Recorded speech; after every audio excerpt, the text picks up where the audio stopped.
Hello everyone. आज घटना चक्र की सीरीज़ में हम कवर करेंगे घटना चक्र का chapter number 10 socio religious movement.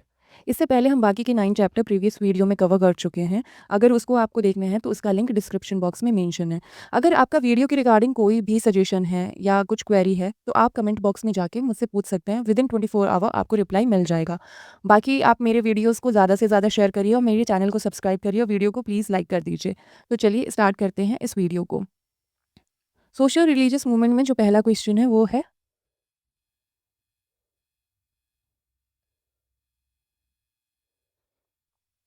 which category of population were primarily attracted by the religious reform movement of the 19th century? 19th century का जो रिलीजियस रिफॉर्म मूवमेंट था उसमें सबसे पहले कौन से क्लास के लोग अट्रैक्ट हुए थे? तो जो सोशियो रिलीजियस रिफॉर्म मूवमेंट था उसमें सबसे पहले इंटेलेक्चुअल्स ने पार्टिसिपेट किया था। अर्बन अपर कास्ट के लोगों ने भी पार्टिसिपेट किया था। पुअर ऑर्डिनरी क्लास ने नहीं पार्टिसिपेट किया था। लिबरल प्रिंसेस जो थे उन्होंने भी पार्टिसिपेट किया था। तो 1, 2, 3 जो हो जाएगा, इन लोगों ने पार्टिसिपेट किया था। पुअर ऑर्डिनरी क्लास ने नहीं किया था। तो आंसर जो हो जाएगा ऑप्शन डी यहाँ करेक्ट होगा, 1 to 4। एक्सप्लेनेशन को देख लेते हैं। 19th सेंचुरी का जो रिलीजियस और सोशल रिफॉर्म मूवमेंट था उसका एक स्पेशल जगह था मॉडर्न हिस्ट्री ऑफ इंडिया में। जो मूवमेंट था उसने मेनली अफेक्ट जो किया था इंटेलेक्चुअल्स को किया था और मिडिल क्लास लोगों को किया था। जो पुअर ऑर्डिनरी क्लास है वो इस मूवमेंट से मोस्टली जो अनअफेक्टेड थी। इंटेलेक्चुअल अर्बन कास्ट और लिबरल प्रिंसेस थे वही इस मूवमेंट से अफेक्ट हुए थे। नेक्स्ट क्वेश्चन को देख लेते हैं। नेक्स्ट क्वेश्चन है असर्शन रीजन का क्वेश्चन है। असर्शन है socio religious movement of 19th century resulted in modernization of India. ये स्टेटमेंट करेक्ट है। सोशियो रिलीजियस मूवमेंट जो हुआ था 19th सेंचुरी में उसका ही रिजल्ट जो हुआ था कि इंडिया में मॉडर्नाइजेशन डेवलप होने लग गया था। इंडिया को लोगों ने मॉडर्नाइज करने के लिए ही मेनली सोशियो रिलीजियस मूवमेंट को चलाया था। नेक्स्ट रीजन है rationalism, scientific temper and other such idea which are the basis of modernization were at the core of socio-religious movement। ये भी रीज़न भी सही है कि सोशियो रिलीजियस मूवमेंट का जो कोर आइडिया था वो था रेशनलिज्म, साइंटिफिक टेम्पर, ऐसे जो मॉडर्न जो भी आइडियाज़ थे तो उनके बेसिस पे ही ये सोशियो रिलीजियस मूवमेंट जो था वो बेस्ड था। इसी वजह से इंडिया का मॉडर्नाइजेशन भी हो पाया। तो रीज़न भी ट्रू है, असर्शन भी ट्रू है और रीज़न जो है वो करेक्ट एक्सप्लेनेशन है असर्शन का। तो इसमें जो ऑप्शन बी होगा वो करेक्ट हो जाएगा। Assertion and reason are true and reason is correct explanation of A. Explanation को देख लेते हैं। 19th सेंचुरी में जो सोशियो रिलीजियस रिफॉर्म हुआ था वो चाहे वो किसी भी तबके में हो, चाहे हिंदू में हो, मुस्लिम में हो, सिख में हो या पारसी में हो, उसका मेनली एम ये था कि मॉडर्न एजुकेशन को फैलाना और जो भी सोशल एविल्स प्रैक्टिसेस होती हैं इंडिया में जैसे कि सती वगैरह होता है उन सबको ख़त्म करना। मेनली जो सोशल रिलीजियस रिफॉर्म से लोग क्या करना चाहते थे, मॉडर्न एजुकेशन को फैलाना चाहते थे और लोगों को बताना चाहते थे कि आप मॉडर्नाइजेशन को अपनाइए। जो भी चीज़ें हैं उसको रेशनल तरीके से सोचिए कि वो जो चीज़ें हो रही हैं क्या वो लोगों के फ़ायदे के लिए हैं, लोगों के हित के लिए हैं या वो लोगों को नुकसान पहुँचा रही हैं। साइंटिफिक टेम्पर डेवलप करना कि आखिर वो चीज़ें किस तरीके से होती हैं। ये सब मेनली आइडिया था सोशियो रिलीजियस रिफॉर्म का।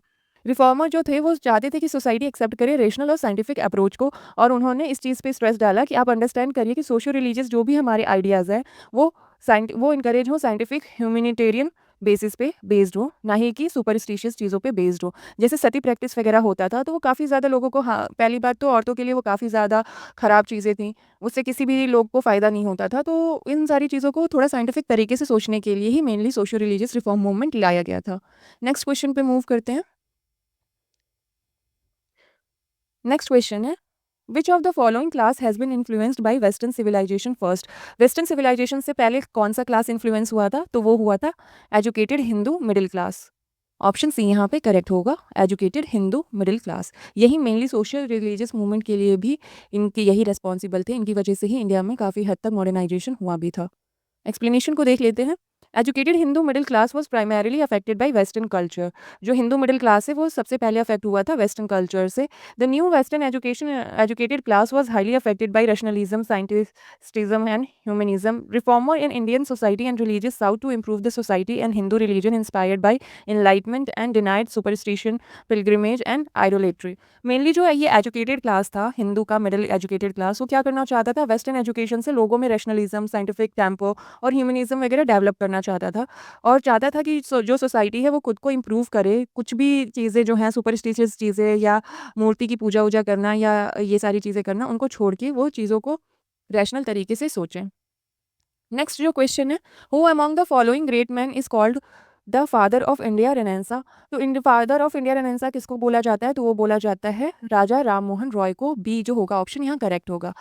राजा राम मोहन रॉय जो है फर्स्ट इंडियन है जिन्होंने स्टार्ट किया था एक मूवमेंट जो भी इंडिया में सोशल इविल्स जो कि खराब चीज़ें हो रही थी इंडिया में, सती के खिलाफ भी सबसे पहले जो मूवमेंट स्टार्ट किया था वो राजा राम मोहन रॉय ने ही किया था। Due to his innovative idea, the 19th century of India saw the emergence of Renaissance. Raja Ram Mohan Roy was also known as Father of India Renaissance, Father of Indian nationalism, bridge between past and future, Father of modern India, first modern man and युगा दूत। जो राजा राम मोहन रॉय हैं, इनकी वजह से ही India का Renaissance start हुआ था। इसी वजह से इनको फादर ऑफ इंडिया रेनेसा भी जाना जाता है, फादर ऑफ इंडियन नेशनलिज्म भी जाना जाता है। एक ब्रिज की तरह देखा जाता है पास्ट और फ्यूचर के बीच में राजा राम मोहन रॉय जी को। फादर ऑफ मॉडर्न इंडिया भी इन्हीं को बोला जाता है। फर्स्ट मॉडर्न मैन भी राजा राम मोहन रॉय जी को ही जाना जाता है और युग दूत भी जो है इन्हीं को माना जाता है। नेक्स्ट क्वेश्चन पे मूव करते हैं। नेक्स्ट क्वेश्चन है, who is regarded as the father of Indian nationalism. तो पीछे ही हमने देखा है राजा राम मोहन रॉय हो जाएगा। इसमें से कोई से भी ऑप्शन में वो प्रेजेंट नहीं है, तो ऑप्शन डी यहाँ पे करेक्ट होगा। राजा राम मोहन रॉय जो हैं वो इंडियन सोशियो एजुकेशनल रिफॉर्मर थे, जिनको कि मेकर ऑफ मॉडर्न इंडिया भी जाना जाता है, फादर ऑफ मॉडर्न इंडिया के नाम से भी जाना जाता है और फादर ऑफ इंडिया रेनेसा भी जाना जाता है और फादर ऑफ इंडियन नेशनलिज्म के नाम से भी जाना जाता है। सेम क्वेश्चन रिपीटेड है, फादर ऑफ इंडिया रेनेसा कौन है, तो राजा राम मोहन रॉय हो जाएंगे। नेक्स्ट क्वेश्चन पे मूव करते हैं। नेक्स्ट क्वेश्चन फिर से वही रिपीटेड क्वेश्चन है, फादर ऑफ इंडिया रेनेसा वही सेम राजा राम मोहन रॉय हो जाएंगे। नेक्स्ट क्वेश्चन जो है वही है, leading envoy of Renaissance movement in India, तो राजा राम मोहन रॉय ही हो जाएंगे। ऑप्शन डी यहाँ पे करेक्ट हो जाएगा। नेक्स्ट क्वेश्चन है, who is considered as the prophet of nationalism. Prophet of nationalism किसको जाना जाता है, तो वो जाना जाता है राजा राम मोहन रॉय को। ऑप्शन बी यहाँ पे करेक्ट हो जाएगा। नेक्स्ट जो है, who is consider as the first modern man of India, तो ये हमने पीछे एक्सप्लेनेशन में ही देखा है, राजा राम मोहन रॉय जी को ही मॉडर्न मैन ऑफ इंडिया जाना जाता है, तो ऑप्शन सी यहाँ पे करेक्ट हो जाएगा। नेक्स्ट है, the first society founded by Raja Ram Mohan Roy was. कौन सी पहली सोसाइटी राजा राम मोहन रॉय जी ने फाउंड की थी, तो वो की थी आत्मीय सभा। ऑप्शन बी यहाँ करेक्ट हो जाएगा। 1815 में राजा राम मोहन रॉय ने फाउंड किया था आत्मीय सभा को, और वो इसके थ्रू क्या करना चाहते थे, प्रोपोगेट करना चाहते थे मोनोथेस्टिक हिंदू रिलीजियन को, कि आप जितने भी हिंदू हैं उनको एक ही गॉड पे बिलीव करना चाहिए। जैसे कि हिंदुइज्म में होता है कि हिंदुइज्म में बहुत सारे गॉड को मानते हैं, लेकिन वो मेनली चाहते थे कि हिंदुओं को एक ही गॉड को मानना चाहिए। और राजा राम मोहन रॉय जी जो हैं उन्होंने सोशल रिलीजियस रिफॉर्म भी सबसे पहले इनिशिएट किया था। राजा राम मोहन रॉय जी ने ब्रह्मो सभा भी बनाया था 1828 एडी में। बाद में इसी को ब्रह्मो समाज के नाम से जाना जाने लगा। देवेंद्र नाथ टैगोर जो हैं उन्होंने तत्वबोधिनी सभा बनाई थी और ये इसको बनाई थी 1839 एडी में, और मेनली इस सभा का जो काम था वो ये था कि वो प्रोपेगेट करे राजा राम मोहन रॉय के आइडियाज़ को। आत्मीय सभा जो था सबसे पहले सोसाइटी था जिसको कि राजा राम मोहन रॉय जी ने बनाया था, और कब बनाया था, 1815 एडी में बनाया था। नेक्स्ट क्वेश्चन जो है, who among the following was the founder of आत्मीय सभा। आत्मीय सभा का फाउंडर कौन था, तो हमने देख लिया है, वो राजा राम मोहन रॉय जी थे। ऑप्शन ए यहाँ पे करेक्ट होगा। नेक्स्ट है, ब्रह्मो समाज was founded in the year. कौन से ईयर में ब्रह्मो समाज बना था, तो हमने पीछे देखा है 1828 में बना था। इसमें से कहीं पे भी वो ऑप्शन नहीं है, तो ये क्वेश्चन गलत हो जाएगा। राजा राम मोहन रॉय जी जो है उन्होंने ब्रह्मो सभा को बनाया था 20 अगस्त 1828 एडी में। बाद में इसी को जो जाना जाने लगा ब्रह्मो समाज के नाम से, ब्रह्मो सभा को ही बाद में ब्रह्मो समाज के नाम से जाना जाने लगा। This society denied idolatry and preached universal worship. वही है कि आइडोलेट्री जो भी ये मूर्ति पूजा वगैरह है उसको डिनाई किया था और यूनिवर्सल वर्शिप पे को प्रीच करते थे। मेनली जो ब्रह्मो समाज है उसने डिनाई किया था आइडोलेट्री को और प्रीच किया था यूनिवर्सल वर्शिप को। ये जो मूर्ति पूजा वगैरह है उसको बिलीव नहीं करते थे और उसको डिनाई करते थे। ये मेनली बिलीव करते थे यूनिटी ऑफ गॉड में और live apart from the idolatry. और इनके जो भी ये समाज था उसमें सोशल कस्टम और रिचुअल्स की कोई भी जगह नहीं थी। जो भी जैसे पूजा पाठ होता है या कथा वगैरह कहलाया जाता है, तो वो इन सब चीज़ों को नहीं मानते थे, वो इन सब चीज़ों से दूर रहना चाहते थे। इसी वजह से ये समाज जो है उन्होंने बनाया था। ब्रह्मो समाज का मेन फोकस जो था, मेनली इसने एम्फेसाइज जो किया था वो ह्यूमैनिटी पे किया था, without considering the colour and character of people. बिना किसी के कलर और कैरेक्टर को देखे हुए वो बस ह्यूमनिज्म पे बिलीव करना चाहते थे, मानवता को देखना चाहते थे सबके अंदर। नेक्स्ट क्वेश्चन जो है, ब्रह्मो समाज वाज फाउंडेड बाय, तो पहले देखा हमने, इसे राजा राम मोहन रॉय जी ने फाउंड किया था। ऑप्शन डी यहाँ करेक्ट हो जाएगा, राजा राम मोहन रॉय। ब्रह्मो समाज जो था फर्स्ट रिफॉर्मर मूवमेंट था हिंदू रिलीजन के बीच में, और ये इन्फ्लुएंस था वेस्टर्न आइडियोलॉजी से। ब्रह्मो समाज जो है उसको बनाया था राजा राम मोहन रॉय ने 20 अगस्त 1828 को, और ये जो फाउंड हुआ था जहाँ बना था उस जगह का लोकेशन था कैलकाटा। इसका मेन बिलीफ ये था कि ब्रह्मो समाज जो है एक गॉड पे बिलीव करता था और ओमनी प्रेजेंट, और मानता था कि जो भगवान है वो ओमनी प्रेजेंट है एंड ओमनी सेंट है। ओमनी प्रेजेंट मतलब हर जगह है, ओमनी सेंट मतलब उनको हर चीज़ पता है, सब चीज़ों की नॉलेज है। महर्षि देवेंद्रनाथ टैगोर जो हैं, उनका टाइम पीरियड जो है 1817 से लेके 1905 एडी तक था और उनको क्रेडिट जाता है थीसिस मूवमेंट जो भी हुआ था इंडिया में, उसको प्रोसीड करने का और मेनली उन्होंने ये मूवमेंट जो थीसिस मूवमेंट है 1843 एडी में स्टार्ट किया था। महर्षि देवेंद्रनाथ टैगोर जो थे, उनको उन्होंने अपॉइंट किया केशव चंद्र सेन को as a Acharya of Brahmo Samaj. Brahmo समाज के आचार्य जो केशव चंद्र सेन को अपॉइंट किया गया था, उसे अपॉइंट किया था महर्षि देवेंद्रनाथ टैगोर ने। केशव चंद्र सेन जो थे, उन्होंने ही ये ब्रह्मो समाज का जो मूवमेंट है उसको पॉपुलर किया था और बाद में ब्रह्मो समाज से एक नई ब्रांच बना ली थी उत्तर प्रदेश में और मद्रास में। नेक्स्ट जो क्वेश्चन है, who appointed Keshab Chandra Sen as the chief Acharya of the Brahmo Samaj. तो पीछे एक्सप्लेनेशन में हमने देखा है कि देवेंद्रनाथ टैगोर जी जो हैं, उन्होंने अपॉइंट किया था केशव चंद्र सेन को एज आचार्य ऑफ ब्रह्मो समाज। नेक्स्ट क्वेश्चन पे मूव करते हैं। नेक्स्ट क्वेश्चन है, राजा राम मोहन रॉय एस्टैब्लिश ब्रह्मो समाज। इन ब्रह्मो समाज को कौन से ईयर में एस्टैब्लिश किया था उन्होंने? तो 1828 एडी में किया था। ऑप्शन सी यहाँ करेक्ट हो जाएगा। द फाउंडर ऑफ ब्रह्मो समाज पूछा गया है तो राजा राम मोहन रॉय हो जाएंगे। ऑप्शन सी यहाँ करेक्ट होगा। नेक्स्ट है, who gave Raja Ram Mohan Roy the title of Raja. Raja का टाइटल राजा राम मोहन रॉय को किसने दिया था? तो वो दिया था अकबर टू ने। ऑप्शन बी यहाँ करेक्ट हो जाएगा। The title of Raja was awarded to Raja Ram Mohan by the then Mughal Emperor Akbar II in 1830 AD। पहली बात तो राजा का टाइटल जो दिया था अकबर टू ने दिया था और कौन से टाइम पीरियड में दिया था? 1830 एडी में दिया था। राजा राम मोहन रॉय जो हैं वो इंग्लैंड गए थे as a ambassador of Mughal empire. Mughal के एम्पायर के एम्बेसडर बनके राजा राममोहन रॉय इंग्लैंड गए थे और उन्होंने अकबर टू की पेंशन की बात रखी थी और उनके अलाउंसेस की बात रखी थी। इसी वजह से अकबर टू ने राजा राममोहन रॉय को राजा का खिताब दिया था। राजा राममोहन जो है उनकी डेथ हो गई थी 27 सितंबर 1833 एडी को Stapleton near Bristol due to meningitis. ये एक दिमागी बीमारी होता है, इसकी वजह से राजा राममोहन रॉय जी की डेथ हो गई थी। उनकी समाधि जो है बाद में ब्रिस्टोल में ही बना दी गई थी इंग्लैंड में। नेक्स्ट क्वेश्चन है, who adorned Ram Mohan Roy with the title Raja. तो हमने देखा है कि अकबर टू ने उनको ये टाइटल दिया था। ऑप्शन डी यहाँ करेक्ट हो जाएगा, Mughal empire Akbar two. Next question है, the samadhi of Raja Ram Mohan Roy is in कहाँ पे समाधि बनी थी? तो ब्रिस्टोल इंग्लैंड में बनी थी। ऑप्शन सी यहाँ करेक्ट हो जाएगा। नेक्स्ट क्वेश्चन है, कंसीडर द फॉलोइंग। स्टेटमेंट दिया हुआ है, उसको देखना है कि कौन सा स्टेटमेंट सही है। कुछ यहाँ स्टेटमेंट दिया गया है और इसमें पूछा गया है कि केशव चंद्र सेन जो है किससे एसोसिएटेड है, तो देख लेते हैं। पहला जो है कैलकाटा यूनिटेरियन कमेटी है। कैलकाटा यूनिटेरियन कमेटी जो है केशव चंद्र सेन ने नहीं बनाया था, इसको राजा राम मोहन रॉय जी ने बनाया था, बाकी के और भी लोग थे। टेबरनेकल ऑफ न्यू डिस्पेंशन, इसमें इन्वॉल्व थे केशव चंद्र सेन, तो ये हो जाएगा, स्टेटमेंट 2 में थे वो। नेक्स्ट स्टेटमेंट है इंडियन रिफॉर्म एसोसिएशन, तो इसके साथ भी केशव चंद्र सेन एसोसिएटेड थे। तो ऑप्शन स्टेटमेंट 2 और 3 सही हो जाएगा। ऑप्शन बी यहाँ करेक्ट हो जाएगा। केशव चंद्र सेन जो है इंडियन रिफॉर्म एसोसिएशन और ट्रिब्यूनल ऑफ न्यू डिस्पेंशन के साथ एसोसिएटेड थे। एक्सप्लेनेशन देख लेते हैं इस क्वेश्चन का। कैलकाटा यूनिटेरियन कमेटी जो है उसको एस्टैब्लिश किया था राजा राममोहन रॉय ने, द्वारकानाथ टैगोर ने और विलियम एडम ने। While Keshab Chandra Sen laid the foundation of temple called tabernacle of new dispensation. Keshab Chandra Sen जो है उन्होंने टैबरनेकल ऑफ न्यू डिस्पेंशन को बनाया था। इंडियन रिफॉर्म एसोसिएशन जो है वो बना था 29 अक्टूबर 1870 को और केशव चंद्र सेन जो इसके प्रेसिडेंट बने थे। इसलिए establishment of tabernacle of new dispensation और इंडियन रिफॉर्म एसोसिएशन जो है वो रिलेटेड है केशव चंद्र सेन से, इसलिए ऑप्शन बी करेक्ट होगा कि 2 और 3 स्टेटमेंट सही है। नेक्स्ट क्वेश्चन है, द फाउंडर ऑफ भारतीय ब्रह्मो समाज। भारतीय ब्रह्मो समाज के फाउंडर कौन है? तो वो केशव चंद्र सेन थे। ऑप्शन सी यहाँ करेक्ट होगा।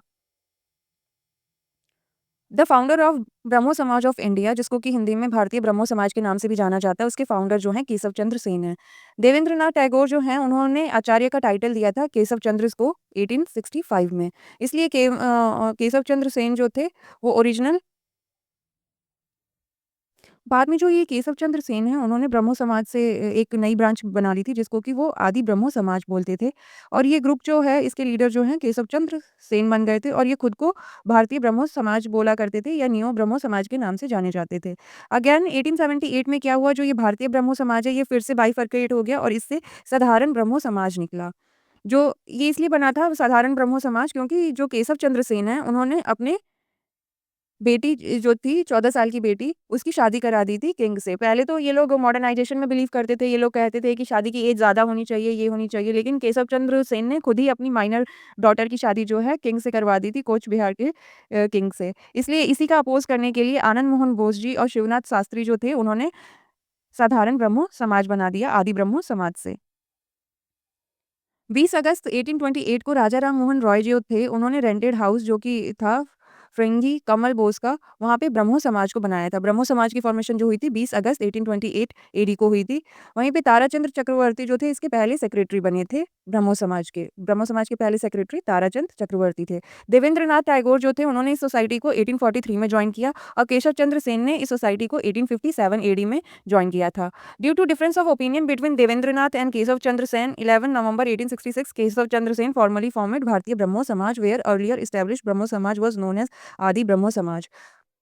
1866 में क्या हुआ, केशव चंद्र जो थे वो उनके डिफरेंसेस आने लगे थे देवेंद्रनाथ टैगोर से, इसलिए उन्होंने नया एक समाज बनाया इससे ब्रह्मो समाज से निकाल के, जिसको कि वो भारतीय ब्रह्मो समाज बोलते थे या आदि ब्रह्मो समाज बोलते थे।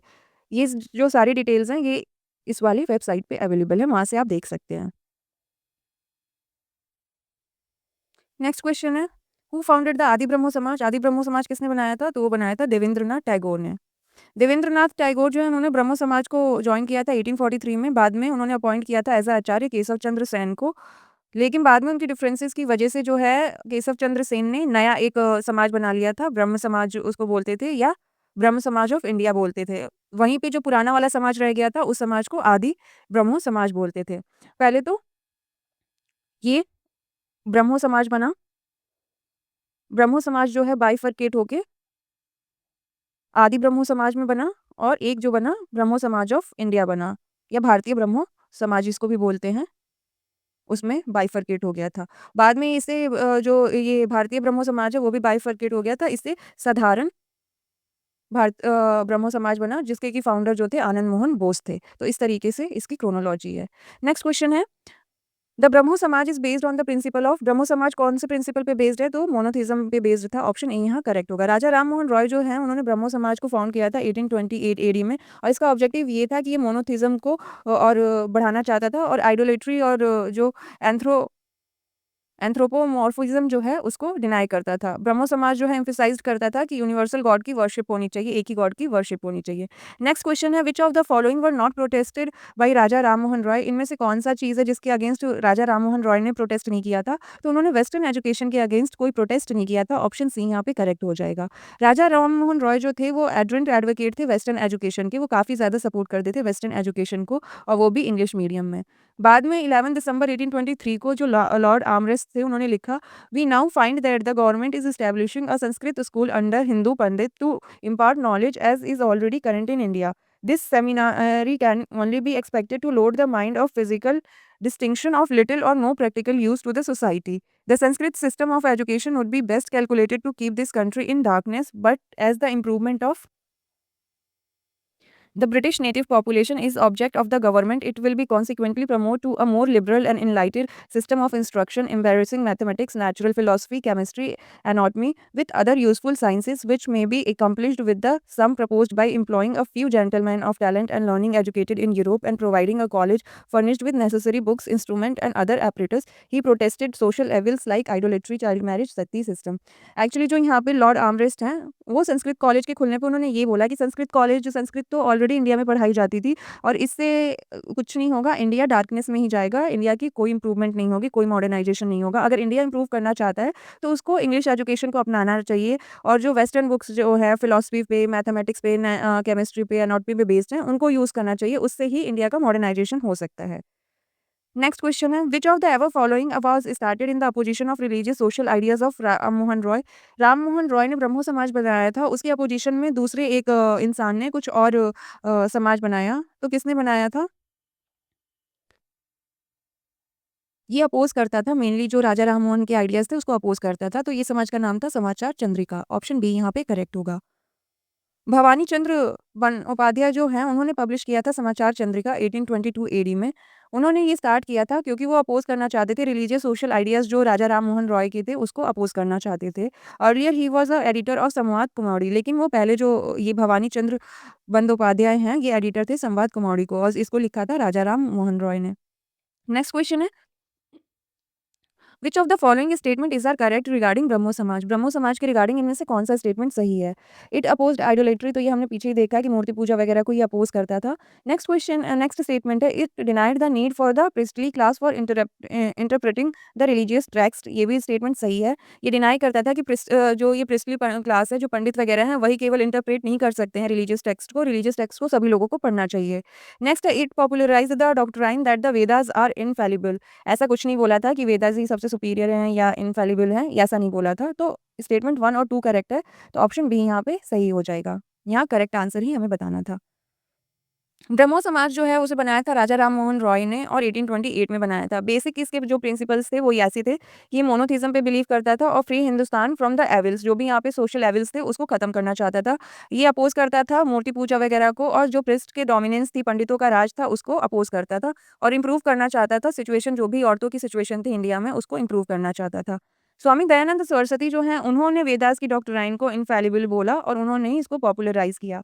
तो राजा राममोहन रॉय के अकॉर्डिंग के रिगार्डिंग 1 और 2 स्टेटमेंट करेक्ट है। 3 स्टेटमेंट जो है वो दयानंद सरस्वती जी के रिगार्डिंग सही है। करते हैं नेक्स्ट क्वेश्चन है, given below are 2 statement in which one is labelled as assertion and other as a reason. Assertion reason का ये क्वेश्चन है। असर्शन जो है वो है, Raja Ram Mohan Roy was the editor of Samvad Kumari a Bengali weekly. ये स्टेटमेंट सही नहीं है। एक्चुअली राजा राम मोहन रॉय ने स्टार्ट तो किया था संवाद कुमारी, लेकिन वो इसके एडिटर नहीं थे, तो असर्शन जो है गलत है। नेक्स्ट है, is article condemning the custom of window burning were published in it. ये स्टेटमेंट सही है। जो सती प्रथा था उससे रिलेटेड आर्टिकल्स जो हैं इस वाले बुक में, संवाद कुमारी में लिखा गया था, पब्लिश किया गया था। आंसर देख लेते हैं। तो बी आंसर यहाँ पे सही होगा। असर्शन जो है वो गलत है, रीजन जो है वो सही है। दिसंबर 4, 1828 एडी को राजा राम मोहन रॉय ने लॉन्च किया था वीकली न्यूज़पेपर संवाद कुमारी। लेकिन जो इसके एडिटर हैं, इसका वैसे क्रेडिट तो जाता है राजा राम मोहन रॉय को, लेकिन इसके जो ऑफिशियली एडिटर जो थे वो राजा राम मोहन रॉय नहीं थे, वो भवानी चंद्र बंदोपाध्याय जी थे। ये जो न्यूज़पेपर है ये केवल फोरफ्रंट मूवमेंट फोरफ्रंट पे हमेशा रहता था। ये जो सतीदाह का जो प्रोसेस होता था उसको एबॉलिश करने के लिए, और इसने बाकी भी जो काफ़ी सारी प्रोग्रेसिव वैल्यूज़ हैं उसको भी सपोर्ट किया था। तो ये जो लॉन्च किया था वो तो संवाद कुमारी को राजा राममोहन रॉय ने ही लॉन्च किया था, लेकिन जो इसके ऑफिशियली एडिटर थे वो भवानी चंद्र बंदोपाध्याय थे। इस चीज़ को ध्यान रखिएगा। नेक्स्ट क्वेश्चन है, who established the Tattvabodhini Sabha in 1839 to promote the idea of Raja Rammohan Roy. Tattvabodhini Sabha जो कि स्टार्ट हुआ था 1839 में और ये प्रमोट करता था आइडिया ऑफ राजा राममोहन रॉय। तो ये किसने एस्टैब्लिश किया था? तो ये किया था देवेंद्रनाथ टैगोर ने। ऑप्शन सी यहाँ पे करेक्ट हो जाएगा। मेनली जो ये तत्वबोधिनी सभा है उसको इसलिए एस्टैब्लिश किया गया था ताकि राजा राम मोहन रॉय की जो भी आइडियाज़ हैं उसको ये प्रमोट कर पाए, और इसका जो एस्टैब्लिशमेंट हुआ था 1839 एडी में हुआ था और कलकत्ता में हुआ था। देवेंद्रनाथ टैगोर जो हैं वो हिंदू फिलोसोफर और रिलीजियस रिफॉर्मर भी थे। 1859 एडी में उन्होंने तत्वबोधिनी सभा को मर्ज कर दिया था ब्रह्मो समाज में।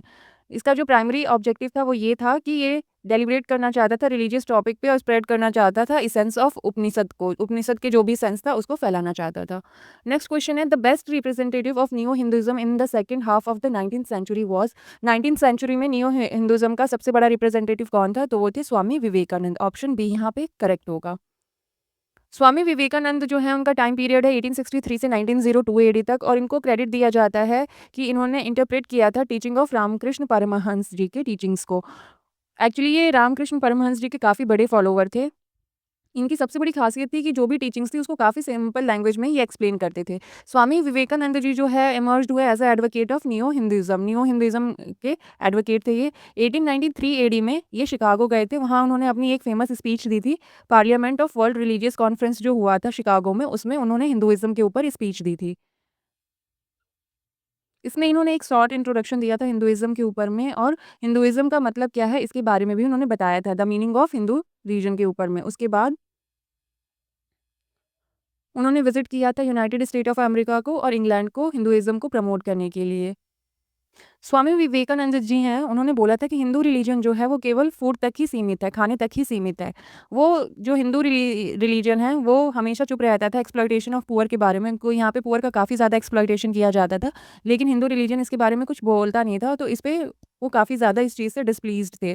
विवेकानंद जो हैं वो पॉलिटिकल मैसेज कभी नहीं देना चाहते थे, लेकिन वो एक चीज़ करना चाहते थे कि सेल्फ डिग्निटी को जो भी ये यूथ वगैरह है, उनमें प्रमोट करना चाहते थे अपने आर्टिकल्स के थ्रू और स्पीच के थ्रू। वो बोलते थे कि सेल्फ डिग्निटी जो है सबसे बड़ा है, इसलिए जो ये पुअर है उनका एक्सप्लॉइटेशन नहीं होना चाहिए। जो भी ये वेल्दी क्लास है जो पुअर का एक्सप्लॉइटेशन करती है, वो नहीं करना चाहिए, क्योंकि हर किसी की एक खुद की डिग्निटी होती है, उस डिग्निटी को हर्ट नहीं करना चाहिए।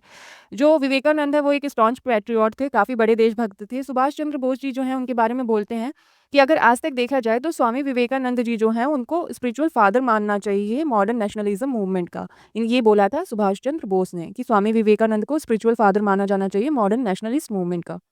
नेक्स्ट क्वेश्चन है, Vivekananda Vivekananda attended the parliament of world religion held at Chicago in कौन से ईयर में उन्होंने पार्लियामेंट ऑफ वर्ल्ड रिलीजन्स को अटेंड किया था? तो वो किया था 1893 में। ऑप्शन सी यहाँ पे करेक्ट होगा। नेक्स्ट क्वेश्चन वही है, when did the Swami Vivekananda deliver his speech in world religion conference in Chicago? तो 1893 में किया था, इसमें कोई भी ऑप्शन करेक्ट नहीं है। 1893 एडी में स्वामी विवेकानंद जो हैं वो शिकागो गए थे और वहाँ पे उन्होंने अपनी फेमस स्पीच दी थी पार्लियामेंट ऑफ वर्ल्ड रिलीजन में।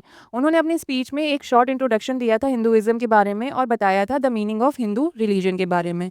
जो भी ऑप्शन है उसमें कहीं भी 1893 मेंशन नहीं है, इस वजह से यह क्वेश्चन डिलीट हो गया होगा। नेक्स्ट क्वेश्चन है, who among the following represented India at the world parliament of religion at the Chicago in 1893? तो स्वामी विवेकानंद ने किया था, ऑप्शन सी यहाँ पे करेक्ट होगा। नेक्स्ट क्वेश्चन फिर से वही है, वर्ल्ड रिलीजन के बारे में पूछा गया है, पार्लियामेंट ऑफ वर्ल्ड रिलीजन कौन से ईयर में हुआ था? तो 1893, ऑप्शन ए करेक्ट होगा।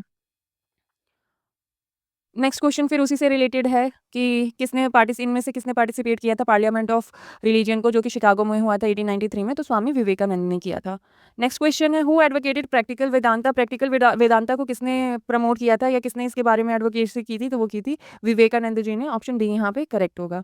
विवेकानंद जो है वो प्रोपोगेटर थे प्रैक्टिकल वेदांत के। वो बिलीव करते थे कि वेदांत को एज अ रिलीजियस हमें फॉलो करना चाहिए और प्रैक्टिकली अपने लाइफ में इस चीज जो भी वेदांत में मेंशन है उसको अप्लाई भी करना चाहिए।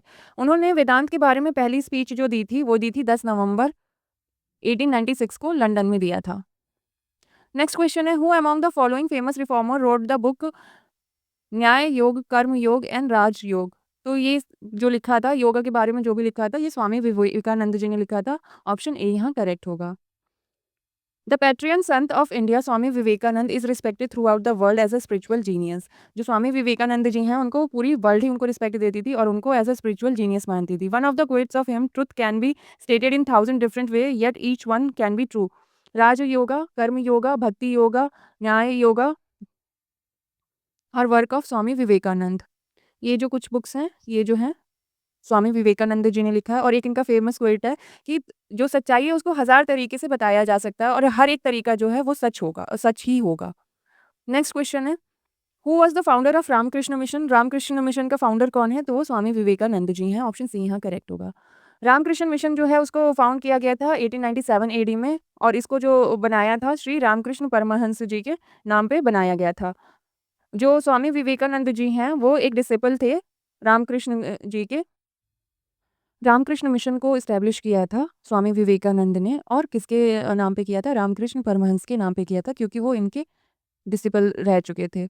जो मेनली ये रामकृष्ण मिशन था उसका आइडिया था कि वन किसी एक का तो मतलब लिबरेशन होना ही चाहिए, उसके साथ-साथ वेलफेयर होना चाहिए वर्ल्ड का पूरे। अगर ज़्यादा लार्ज तरीके पे देखें तो इंडिविजुअल का भी लिबरेशन होना चाहिए और इंडिविजुअल के लिबरेशन से ही पूरे वर्ल्ड का वेलफेयर भी होगा। और जो रामकृष्ण मिशन जो है उसका हेडक्वार्टर बेलूर, हावड़ा में था, जो कि अब वेस्ट बंगाल में है। जो सोशल रिलीजियस एक्टिविटीज़ कुछ इसकी रखी गई थी और इसकी ब्रांचेस जो थी वो काफ़ी जगह पे फैली हुई थी ऑल ओवर द वर्ल्ड। और मेनली जो ये रामकृष्ण मिशन है वो education, health, welfare of poor, relief और rehabilitation, art, culture, morality, ethics, spirituality, इन सब चीज़ों में काम करता था irrespective of caste, creed and religion. Caste, creed और रिलीजन को नहीं देखता था, ये सबके लिए काम करता था। और ये लास्ट फेमस रिलीजियस मूवमेंट बना 19th सेंचुरी का, जो कि इसका मेन एम जो था ये था कि हार्मनी इस्टेब्लिश करना चाहता था डिफरेंट रिलीजियस के बीच में और ईस्ट और वेस्ट के बीच में हार्मनी इस्टेब्लिश करना चाहता था, एंशिएंट और मॉडर्न के बीच में हार्मनी इस्टेब्लिश करना चाहता था, स्पिरिचुअल फुलफिलमेंट करना चाहता था, ऑल राउंड डेवलपमेंट करना चाहता था ह्यूमंस की, सोशल इक्वालिटी को लाना चाहता था और पीस लाना चाहता था सबके बीच में। और कोई भी डिस्टिंक्शन नहीं करना चाहता था किसी कास्ट, रेस और नेशनैलिटी के बीच में। कोई भी क्रीड, कास्ट, रेस के बीच में और या नेशनैलिटी के बीच में कोई भी डिफरेंस नहीं होना चाहिए, सबको इक्वली साथ में मिलके हार्मनी के साथ रहना चाहिए। नेक्स्ट जो क्वेश्चन है, Ramakrishna mission was started by, किसने स्टार्ट किया था? तो स्वामी विवेकानंद जी ने किया था। ऑप्शन सी यहाँ करेक्ट होगा। नेक्स्ट है who founded Ramakrishna mission in 1897। 1897 AD में किसने रामकृष्ण मिशन को लेके आए थे? तो वो लेके आए थे स्वामी विवेकानंद। ऑप्शन ए यहाँ पे करेक्ट होगा। नेक्स्ट क्वेश्चन है Swami Vivekananda established Ramakrishna mission in the year. कौन से ईयर में स्वामी विवेकानंद ने रामकृष्ण मिशन को इस्टेब्लिश किया था? तो वो किया था 1897 में। ये दो चीज़ें, दो डेट में काफ़ी ज़्यादा कन्फ्यूज़न होता है। 1893 में तो वो शिकागो गए थे, लेकिन रामकृष्ण मिशन को उन्होंने 1897 में इस्टेब्लिश किया था। ये दोनों डेट को याद रखेंगे। Ramakrishna mission was founded by, किसने फाउंड किया था? तो स्वामी विवेकानंद जी ने फाउंड किया था और 1897 में किया था। ऑप्शन सी यहाँ पे करेक्ट होगा। स्वामी विवेकानंद इन 1897, ऑप्शन सी यहाँ करेक्ट होगा। नेक्स्ट है Ramakrishna mission was founded by Swami Vivekananda in the year. कौन से ईयर में बनाया था? तो बार-बार ये क्वेश्चन रिपीट हो रहा है, 1897 में। ऑप्शन डी वहाँ करेक्ट होगा। स्वामी विवेकानंद जो हैं लीडिंग थिंकर थे इंडियन रेनेसां के, और स्वामी विवेकानंद जी जो हैं उन्होंने फाउंड किया था रामकृष्ण मिशन एसोसिएशन को 1897 एडी में और मई में किया था। सन्यासी एसोसिएशन की हेल्प से, और बाकी के जो डिसिपल्स थे रामकृष्ण के, उनके साथ मिलके स्वामी विवेकानंद जी ने ये रामकृष्ण मिशन को लॉन्च किया था। नेक्स्ट है हु इज शारदा मणि। शारदा मणि कौन है? तो ये वाइफ थी रामकृष्ण परमहंस जी की। ऑप्शन बी यहाँ करेक्ट होगा, wife of Ramakrishna Paramhansa. Sarada Mani Mukhopadhyay, who is also known as Sarada Devi, was married to Ramakrishna Paramahansa at the early age of 5 in 1859। 5 साल में ही इनकी शादी कर दी गई थी रामकृष्ण परमहंस जी से 1859 एडी में। नेक्स्ट क्वेश्चन है I have no time to think about God because a lot of work has to be done on this earth। Whose statement is the above। ये स्टेटमेंट किसने दिया था? किसने ये बोला था कि मेरे पास टाइम नहीं है भगवान के बारे में सोचने के लिए, क्योंकि जो ज़मीन है उस पे मुझे बहुत ज़्यादा काम करना है। तो ये बोला था ईश्वर चंद्र विद्यासागर ने। ऑप्शन डी यहाँ पे सही होगा, स्वामी ईश्वर Vidyasagar. When he was asked whether God exists or not, Ishwar Chandra Vidyasagar replied, I have no time to think about God because a lot of work has to be done on this earth। जब ये जो स्वामी ईश्वर चंद्र विद्यासागर हैं उनसे पूछा गया कि God इस धरती पे प्रेजेंट है या नहीं, तो उन्होंने बोला कि गॉड के बारे में सोचने के लिए मेरे पास टाइम नहीं है, क्योंकि मुझे यहाँ धरती पे बहुत ज़्यादा काम करना है। नेक्स्ट क्वेश्चन है the British empire is rotten to the core, corrupt in every direction and tyrannical and mean. This statement was made by, किसने ये स्टेटमेंट बोला था कि जो ब्रिटिश एम्पायर है वो सड़ा हुआ है, अंदर से करप्ट है हर डायरेक्शन में, और टायरेनिकल तानाशाही है और बहुत मतलबी है। ये बोला था सिस्टर निवेदिता ने। ऑप्शन ए यहाँ पे करेक्ट होगा। जो ये स्टेटमेंट है सिस्टर निवेदिता ने दिया है, वही एक्सप्लेनेशन में दिया हुआ है। नेक्स्ट क्वेश्चन है दयानंद सरस्वती फाउंडेड। दयानंद सरस्वती ने इसमें से क्या बनाया था? तो आर्य समाज बनाया था। ऑप्शन बी यहाँ करेक्ट होगा।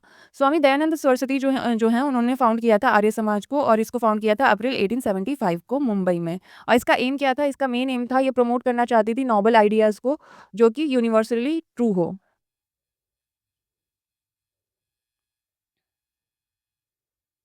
जिसको आर्य समाज को बनाया गया था वैसे तो कलकत्ता में बनाया गया था, लेकिन बाद में इसका हेडक्वार्टर जो है लाहौर में स्टैब्लिश कर दिया गया था।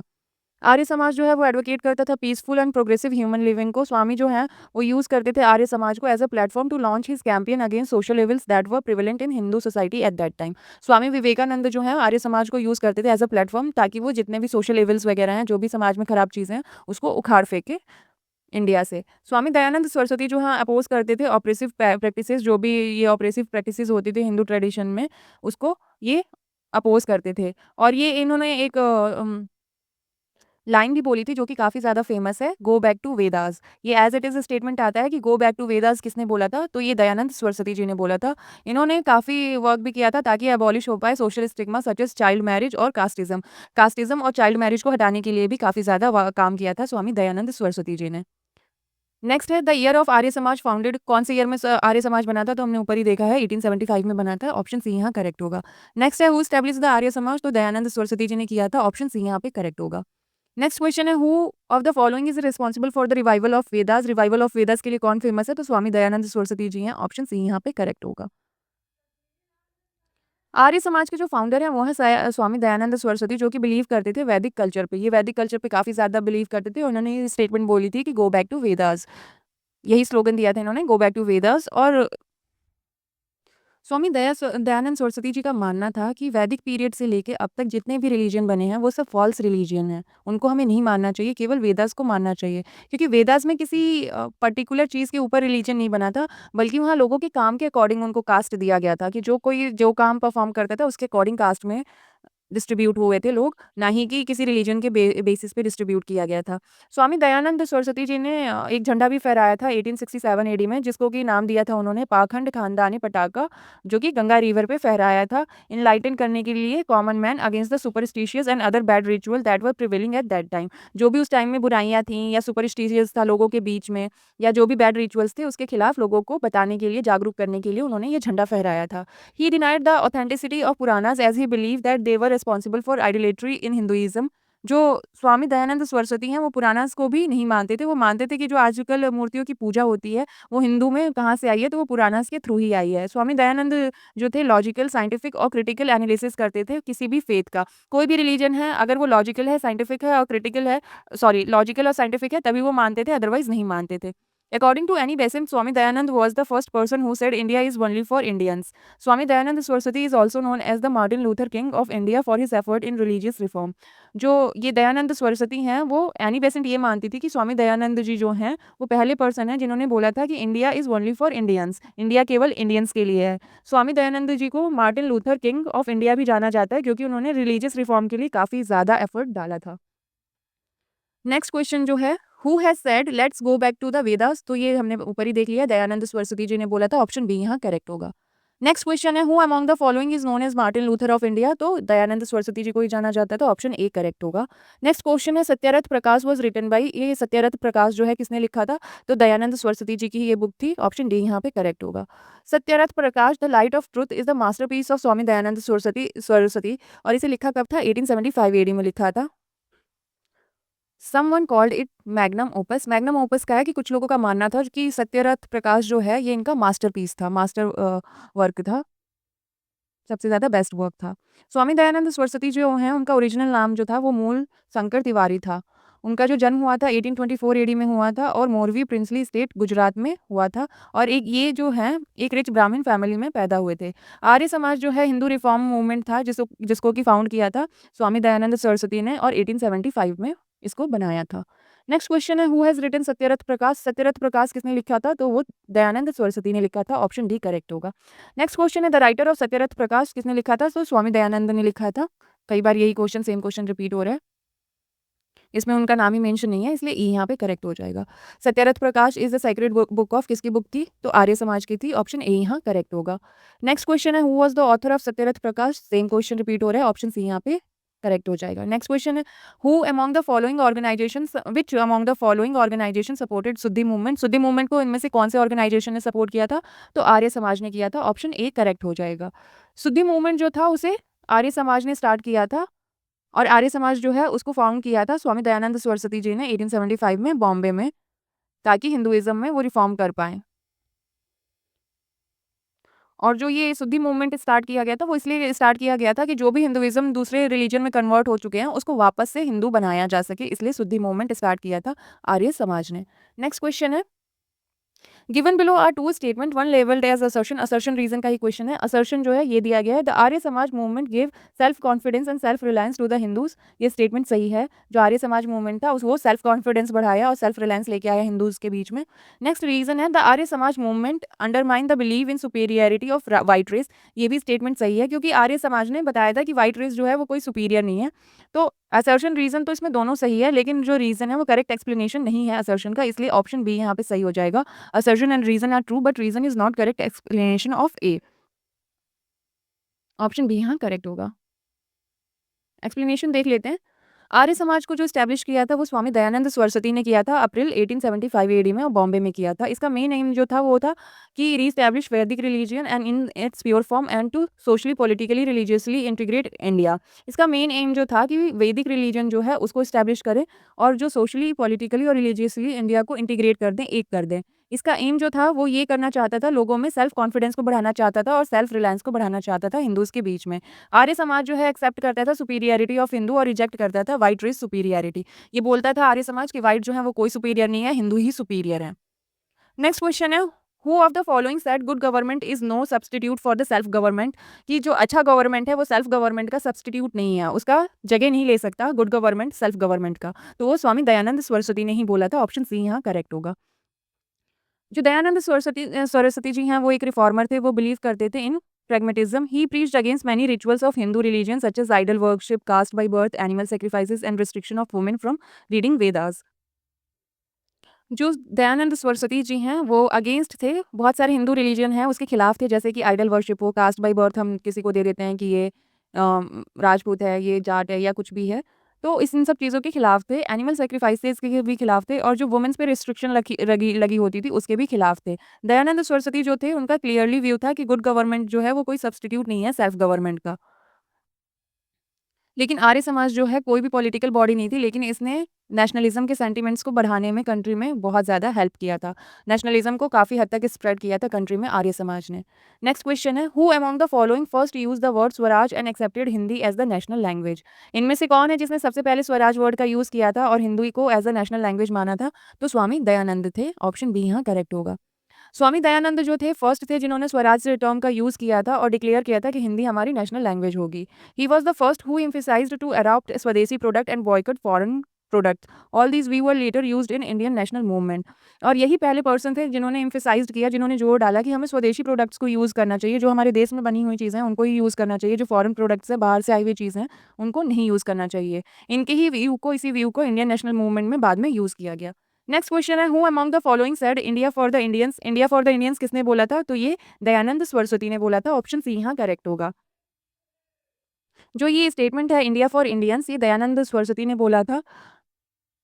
ये स्वामी दयानंद सरस्वती जी ने एज अ पॉलिटिकल मैसेज सबके बीच में डाला कि इंडिया जो है इंडियंस के लिए है। एक्चुअली जो अंग्रेज हैं, जो ब्रिटिश एम्पायर है, वो क्या करना चाहती है, इंडियन में वेस्टर्न सिविलाइजेशन को इंट्रोड्यूस कर रही है और वेस्टर्न कल्चर को प्रमोट कर रही है ताकि ये ईजिली इंडिया जो है कॉलोनी बन पाए ब्रिटिश की। नेक्स्ट क्वेश्चन पे मूव करते हैं।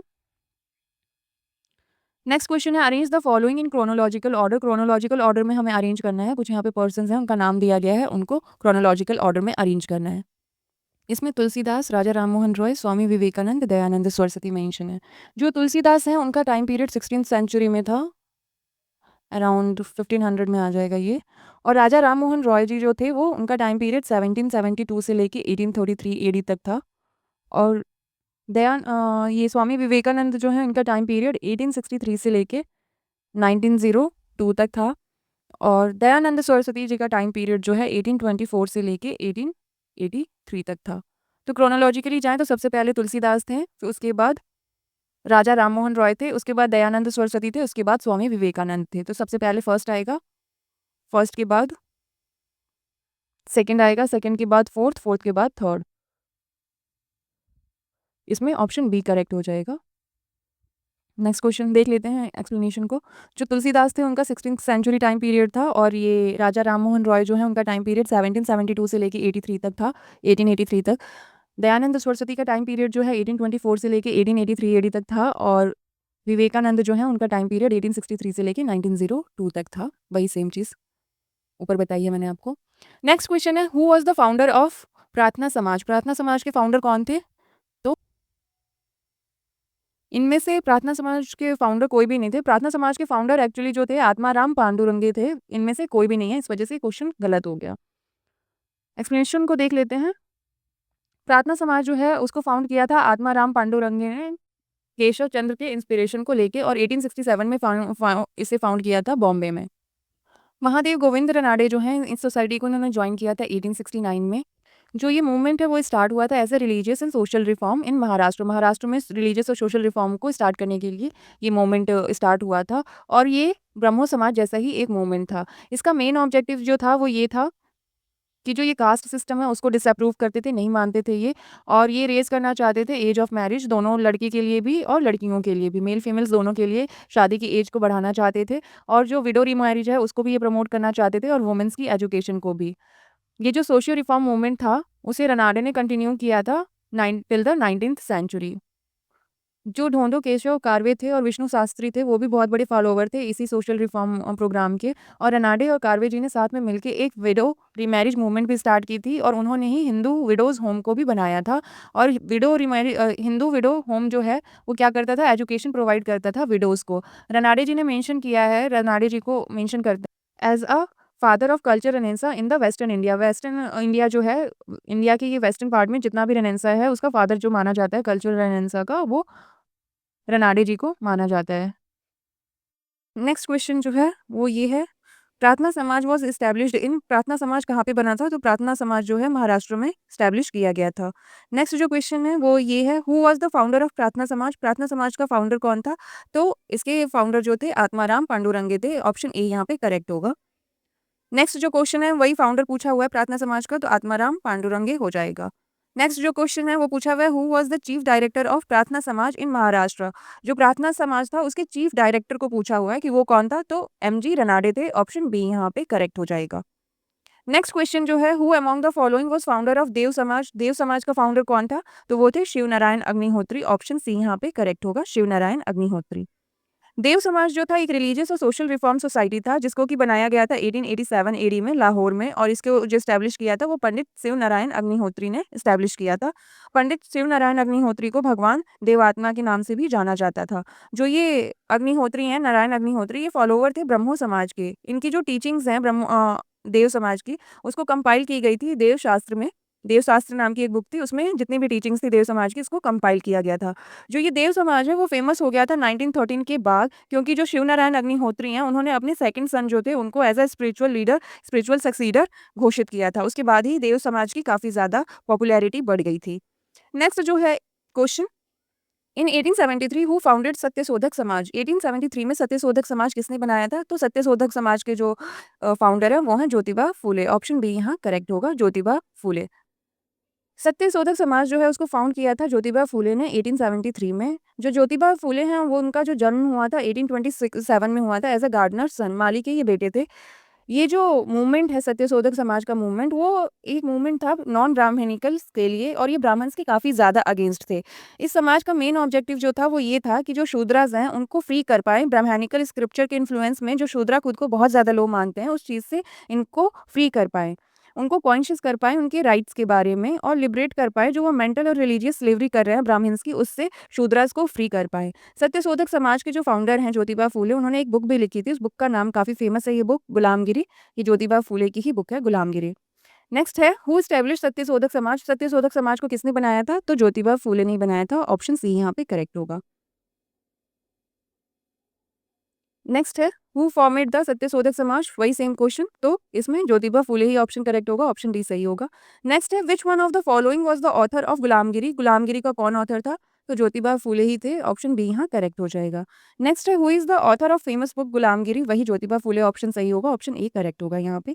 नेक्स्ट है, Satyashodhak movement was launched by? किसने सत्यशोधक मूवमेंट लॉन्च किया था? तो ज्योतिबा फूले ने किया था। ऑप्शन सी यहाँ करेक्ट होगा। नेक्स्ट जो क्वेश्चन है, which of the following organisation was established by Mahatma Jyotiba Phule? कौन सा ऑर्गेनाइजेशन एस्टैब्लिश किया था?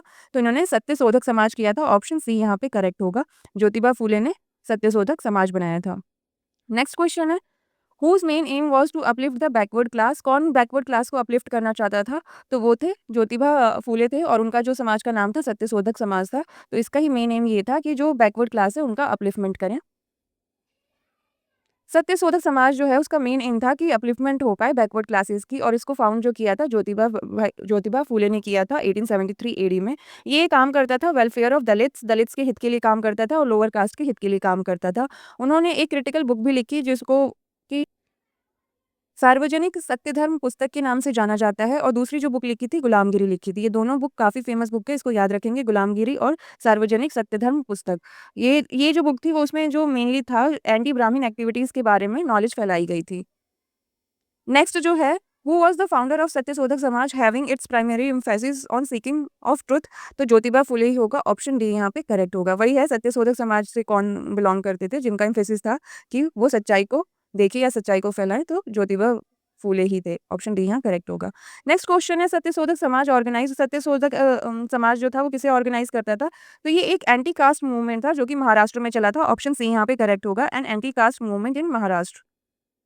ज्योतिबा फूले जो थे उन्होंने सत्यशोधक समाज बनाया था, वो खुद इसके प्रेसिडेंट भी थे। फर्स्ट प्रेसिडेंट जो थे सत्यशोधक समाज के वो ज्योतिबा फूले ही थे। इसका मेन ऑब्जेक्टिव जो था इस ऑर्गेनाइजेशन का कि लिबरेट करना चाहते थे शूद्रास को और अति शूद्रास को, और प्रिवेंट करना चाहते थे शूद्रास की एक्सप्लॉइटेशन को, जो कि ब्राह्मण्स या आर्यंस शूद्रास की एक्सप्लॉइटेशन करते थे उसको रोकना चाहते थे, उसको खत्म करना चाहते थे। ये एक एंटी कास्ट मूवमेंट था और महाराष्ट्र में था। सावित्रीबाई जो है इसकी हेड वुमेन बनी थी, जो कि वर्क करती थी लोअर कास्ट गर्ल्स के लिए। ये जो सत्यशोधक समाज था, इसका जो वुमेन सेक्शन था, उसकी जो हेड थी वो सावित्रीबाई फुले थी। ये जो थी ज्योतिबा फुले की वाइफ ही थी और ये काम करता था लोअर कास्ट गर्ल्स के लिए। दीनबंधु जो है प्ले है important role in Satyashodhak Samaj in spreading the movement to remotest part of Maharashtra. जो दीनबंधु हैं, उन्होंने काफ़ी इंपॉर्टेंट रोल प्ले किया था सत्यशोधक समाज में और जो ये सत्यशोधक समाज की टीचिंग्स हैं, उसको रिमोटेस्ट पार्ट में भी लेके गए थे महाराष्ट्र के अंदर तक, जहाँ पे कोई किसी की रीच नहीं थी, वहाँ तक ले जाने वाले जो पर्सन थे, वो थे दीनबंधु। नेक्स्ट क्वेश्चन है, Jyotiba Phule was associated with किससे एसोसिएटेड थे? तो ये एंटी कास्ट मूवमेंट से थे। ऑप्शन डी यहाँ करेक्ट होगा। नेक्स्ट क्वेश्चन है, Satyashodhak Samaj was founded bye Satyashodhak Samaj को किसने बनाया था? तो इसको बनाया था ज्योतिबा फुले ने। ऑप्शन बी यहाँ करेक्ट होगा। नेक्स्ट क्वेश्चन है, the Bengali leader who oppose the socio religious reform and supported orthodoxy was. कौन से बंगाली लीडर थे जिन्होंने सोशियो रिलीजियस रिफॉर्म मूवमेंट्स जो चल रहा था उसको तो अपोज किया और ऑर्थोडॉक्सी जो थी उसको सपोर्ट किया था? तो वो थे राधाकांत देव। ऑप्शन ए करेक्ट होगा। राधाकांत देव जी जो है वो सोशियो रिलीजियस रिफॉर्म मूवमेंट को तो अपोज करते थे और सपोर्ट करते थे ऑर्थोडॉक्सी जो कि घटिया जो भी सोच थी लोगों की पुरानी तबके की सोच थी उसको सपोर्ट करते थे। नेक्स्ट जो है इसका एक्सप्लेनेशन देख लेते हैं। Dharmasabha was an orthodox society founded in 1830 AD by Raja Radhakant Dev 1784 to 1867। जो धर्मसभा है, उसको फाउंड किया था राजा राधाकांत देव जी ने। इनका जो टाइम पीरियड है वो है 1784 से लेके 1867 एडी तक और ये धर्मसभा जो खुला था वो 1830 एडी में खुला था। इसने ये जो सभा है वो एबॉलिशन ऑफ सती जो हुआ था, एक्ट आया था, उसका अपोज़ किया था। लेकिन जो ये सभा है वो वुमेन के अंदर वेस्टर्न एजुकेशन को काफ़ी ज़्यादा प्रमोट करता था। ये चाहता था कि गर्ल्स जो है वो वेस्टर्न एजुकेशन गेन करें या वेस्टर्न एजुकेशंस लें। लेकिन जो ये सती वगैरह का एबॉलिशन हुआ था उसको अपोज़ करता था। नेक्स्ट क्वेश्चन है, who was the founder of Radha Swami Satsang? Radha Swami सत्संग के फाउंडर कौन है? तो ऑप्शन बी यहाँ करेक्ट होगा। शिवदयाल साहब जो हैं वो राधा स्वामी सत्संग के फाउंडर थे। राधा स्वामी सत्संग जो है वो 1861 में बना था और इसको एक बैंकर ने बनाया था, उनका नाम था तुलसीराम। उन्हीं को शिवदयाल साहब या स्वामी जी महाराज के नाम से भी जाना जाता था। सेठ शिवदयाल जी जो थे उन्होंने स्टार्ट किया था अपना फेथ को सतनाम और अनामी के नाम से।